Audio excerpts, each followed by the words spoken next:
لب پہ میرے یہ صدا ہے شاہزلی نور زمان. الحمد للہ وحدہ والصلاة والسلام علی من لا نبی بعدہ. اما بعد فاعوذ باللہ من الشیطان الرجیم. بسم اللہ الرحمن الرحیم. ان هذه امتکم امة واحدہ وانا ربکم فاتقون. وقال النبی صلی اللہ علیہ وسلم المرء مع من احب او کما قال. میرے انتہائی واجب الاحترام عزیز ساتھیوں، خانقاہ نقشبندیہ شاذلیہ فیوچر کالونی کراچی کے زیر اہتمام ہفتہ وار اصلاحی و روحانی مجلس ذکر و اصلاحی و روحانی محفل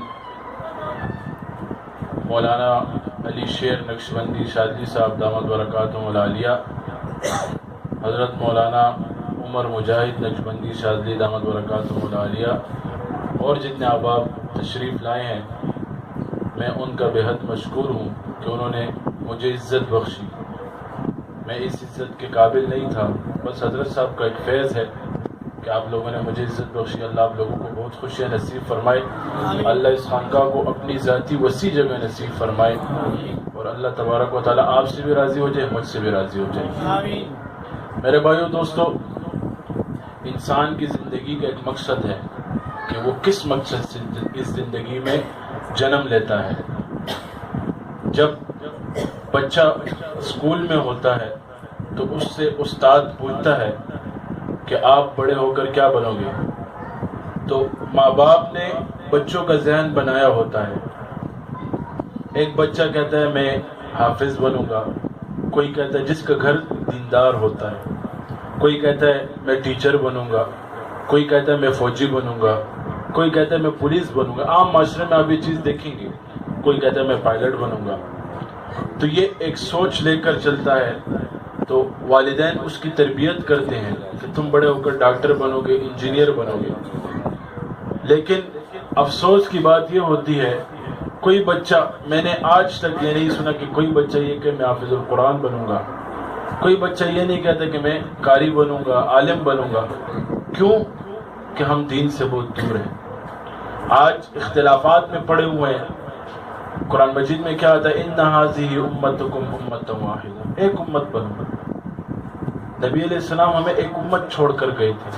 اختلافات میں ہمیں نہیں پڑھ کے گئے. آج اختلاف میں پڑے ہوئے ہیں، کوئی ایک کے پیچھے بات کرتا ہے، کوئی دوسرے کے پیچھے بات. دلوں کو صاف کرو. جو آگے جا رہا ہے اس کے لیے دعا کرو. اس کے دستے بازو بن کے آپ اس کے ساتھ کام نہیں کر سکتے تو اس کی مخالفت نہ کرو، کیونکہ وہ دین کا کام کر رہا ہے، وہ اللہ کا کام کر رہا ہے، اللہ کے رسول کا دین کی اشاعت کر رہا ہے. آپ اس کی مخالفت شروع کر دو گے، یہ تو آپ کے لیے نقصان ہے.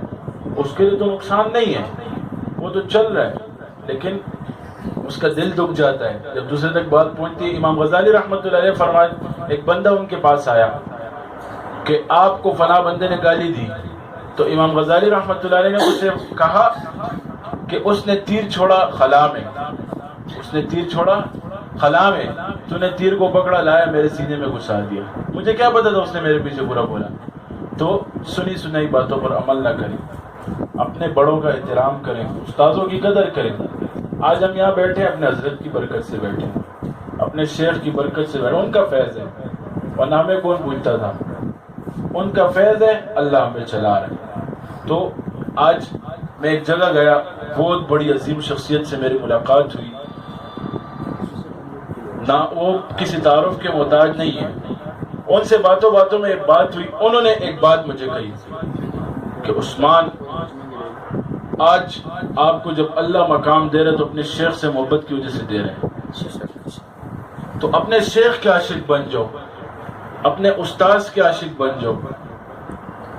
جو آپ کو ایک راہ پہ چلا رہا ہے اس کی ناقدری مت کرو. اس کو، اپنے استاد کو سب کچھ سمجھو، اپنے شیخ کو سب کچھ سمجھو، تو اللہ آپ کو مقامات دیتے رہیں گے. تو حدیث شریف میں کیا تھا؟ المرء مع من احب، جو جس سے محبت کرتا ہے قیامت کے دن اسی کے ساتھ اٹھایا جائے گا۔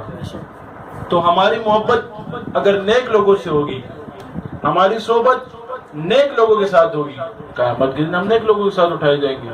اگر ہماری محبت، ہماری صحبت غلط لوگوں کے ساتھ ہوگی، قیامت کے دن ہم انہیں کے ساتھ اٹھائے جائیں گے۔ کوئی یہ چاہتا ہے محفل میں کہ میں قیامت کے دن غلط لوگوں کے ساتھ اٹھوں؟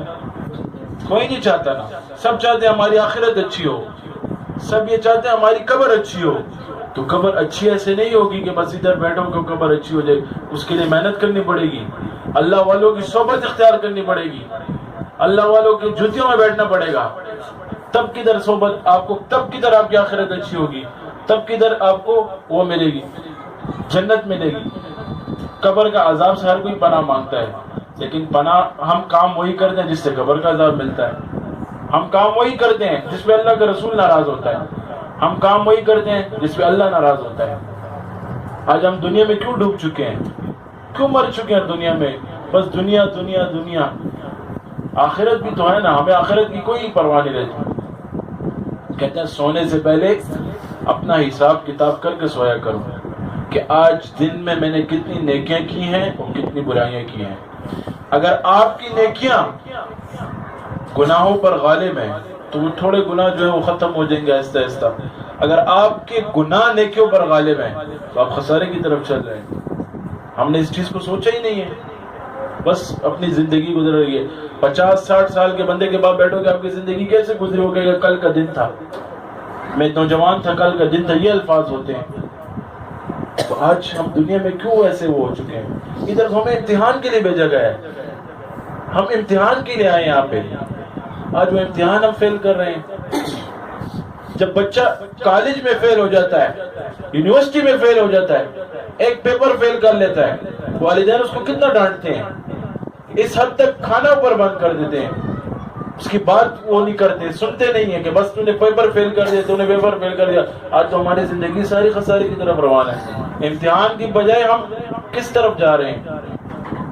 جب ہمارے اولاد ہوتی ہے، وہ ٹوپی پہنتی ہے، ہم اس کو تانا دیتے ہیں، یار تم ٹوپی میں کیسے لگ رہے ہو، پگڑی پہنتے اس کو تانا دیتے ہیں، دادی سزان ناپا جوڑ کرے ملا دے جوڑ کو دا مکتب تم لا داشوے ہو داشوے۔ جو بندہ دین کی طرف آ جائے اس کا پیچھے والا زندگی مت یاد کرو۔ جب صحابہ رضی اللہ تعالیٰ عنہ ایمان لانے سے پہلے کیا تھے اور ایمان جب لیا پھر کیا تھے؟ جب ایمان سے پہلے وہ کیا تھے، جب ایمان لیا تو رضی اللہ عنہ مرضوان بن گئے، اور ایمان سے پہلے کیا تھے آپ کو تو پتہ ہے۔ تو جب ایک بندہ دین کی طرف آ جائے اس کو ڈسہارٹ مت کرو، اس کا دل مت دکھاؤ کہ تم پرونداز میں نمنگتم ملاشوی، کل تم یہ تھے آج میرے لیے مولوی بن گئی۔ آج معاشرے میں چیز بہت ہے، اس کا بیک اپ یاد کرتے ہیں، یہ تو کل لوفر تھا اور یہ تھا، ایک چور تھا، اس نے چوری کر لی رات کو، اس کو علاقے کے لوگوں نے دیکھ لیا کہ یار یہ تو علاقے کے فلاں بندے نے چوری کر لی، اس نے وہ چوری کا سامان دوبارہ جا کے طریقے سے رکھ دیا اور آیا اللہ کے آگے رویا، اللہ لوگوں نے دیکھ لیا مجھے معاف کر دے، کیا کر دے؟ مجھے معاف کر دے۔ وہ روتا رہا، وہ راتوں رات اللہ کا ولی بن گیا، چور کیا بن گیا؟ اللہ کا ولی بن گیا اس توبہ پہ۔ اور لوگ جو علاقے والے کھڑے تھے جنہوں نے دیکھا تھا وہ اس کے پردے اچھالنے میں مصروف تھے، کس نے تو چوری کی، اس نے تو یہ کیا، وہ اپنے پردے اچھالنے میں مصروف۔ کہتے جو بندہ ایک مسلمان پر ایک پردہ رکھتا ہے، قیامت کے دن اس پہ 70,000 پردے رکھ دیے جاتے ہیں، اس پہ 70,000 پردے رکھ دیے جاتے ہیں۔ آپ تو کہا تو ہم مصروف اسی چیز میں کہ فلاں کی عزت کیسے اچھالیں، فلاں کو نیچے کیسے کریں، اس کے پاؤں کیسے ماریں، کہ آج اوپر جا رہے اس کو کیسے ہم نیچے لائیں۔ یہ چیزیں ہم میں غلط ہیں، خسارے کی طرف۔ یہ دنیا ختم ہو جائے گی، آخرت بہت بڑی آخرت پڑی ہوئی ہم پر، یہ آخرت کیسے ہم سنواریں گے؟ اللہ والوں کی صحبت میں بیٹھ کے سنواریں گے، ایک امت بن کے سنواریں گے، اور جس سے محبت کریں گے قیامت کے دن اسی کے ساتھ اٹھیں گے۔ تو میری بات کہنے کا مقصد یہی تھا کہ اللہ تعالیٰ، اللہ کے ولیوں کی جوتیوں میں وہ موتی ملتے ہیں جو بادشاہ کے تاجوں میں نہیں ہوتے، جو بادشاہ کے تخت میں نہیں ملتے۔ اور یہی صوفیاء لوگ، یہی طلباء لوگ، یہی علماء لوگ، یہ اللہ کے مہمان ہوتے ہیں، ان کو اللہ رزق دیتا ہے، ایسا رزق دیتا ہے۔ خواجہ باقی باللہ رحمۃ اللہ علیہ کی کتاب میں پڑھ رہا تھا، تصوف کے بہت بڑے بزرگ گزرے، انہوں نے کتاب میں لکھا کہ صوفیاء کو چاہیے، تصوف والے لوگوں کو، یہ مرغن غذاؤں سے پرہیز کریں. کیا کریں؟ مرغن غذاؤں سے پرہیز کریں. پھر آگے انہوں نے تشریح میں کیا لکھا کہ کیا کروں، اس بات کہنے کا مقصد تھا پھر، لیکن آگے میں کیا کہہ سکوں کہ یہ لوگ ایسے لوگ ہیں، مالدار لوگ جو ہوتے ہیں، پیسوں والے جو لوگ ہوتے ہیں، دنیا دار جو لوگ ہوتے ہیں، کون لوگ ہوتے ہیں؟ پیسوں والے جو لوگ ہوتے ہیں، وہ ہفتے میں ایک چیز ایک بار کھاتے ہیں، اللہ تعالیٰ ان کو روزانہ کھلاتا ہے. اللہ تبارک و تعالیٰ ان کو روزانہ وہی کھلاتا ہے. اور ان مدرسوں والے کی دال میں جو مزہ ہوتا ہے وہ بادشاہ کے دربار کے کھانے میں بھی مزہ نہیں ہوتا، وہ حکمران کے دربار کے کھانے میں بھی مزہ نہیں ہوتا. ان کی وجہ سے دنیا چل رہی ہے. یاد رکھیں، آج جو پاکستان بچا ہے، دنیا بچی ہے، وہ ان تصوف والوں کی وجہ سے بچی ہے، ان مدارس کے طلباء کی وجہ سے بچی ہے. یہ نہیں ہوں گے تو دنیا نہیں ہوگی. یہ جو اللہ اللہ کہنے والے ہیں نا، یہ نہیں ہوں گے تو دنیا نہیں ہوگی. ان کی وجہ سے دنیا بچی ہے. ان کی قدر کرے، ان کو حقیر نہ سمجھے. میں پشاور میں ایک مدرسہ ہے نا، میں مدرسہ چلاتا ہوں، تو ادھر ایک لڑکا آیا، تو میں نہیں تھا. عموماً ہمارے مدرسے کی یہ ترتیب ہے کہ ہم فیس نہیں لیتے. ادھر عام انہوں لڑکوں نے ترتیب بتائی ہے کہ اتنی فیس ہے، 150 روپے فیس، 100 روپے داخلہ فیس. تو انہوں نے وہ لکھ کر دے دیا لڑکے کو کہ یہ داخلہ فیس لے آؤ. تو وہ لڑکا، میں چلا گیا اتنے میں بیٹھ گئے. تو 3-4 دن گزرے، وہ لڑکا آیا، کہتے مانیٹر نے اسے پوچھا تم فیس کیوں نہیں لائے؟ میرے ابو کے پاس نہیں ہے. تو میں نے لڑکے کو بولا یار بات سنو، آپ کا ابو کیا کام کرتا ہے؟ کہتا آڑتی ہے. کیا ہے؟ آڑتی ہے. تو میں نے کہا کون سے اسکول میں پڑھو؟ کہتا ہے ادھر ایک مشہور اسکول ہے بہت بڑی، وہاں اس میں پڑھوں. کتنے روپے مہینے کی فیس ہے؟ 11,000 روپے. کتنے روپے؟ 11,000. ٹرانسپورٹ کا 6,000 روپے خرچہ. گھر میں ٹویٹر آتا ہے، اس کو 7,500 روپے دیتا ہوں. میں نے کہا تمہیں تو 150 روپے نہیں دے سکتے.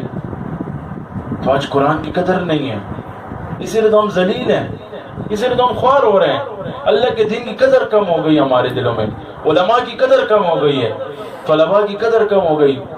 جو لوگ ان پہ خرچ کرتا ہے، اللہ تبارک و تعالیٰ ان کو 4 حصوں میں دیتا ہے. ان علماء کی وجہ سے دنیا قائم ہے. مدارس کے ساتھ تعاون کرنا چاہیے، علماء کے ساتھ تعاون کرنا، اپنی خانقاہوں کے ساتھ تعاون کرنا چاہیے. یہی نجات کے ذریعے ہیں.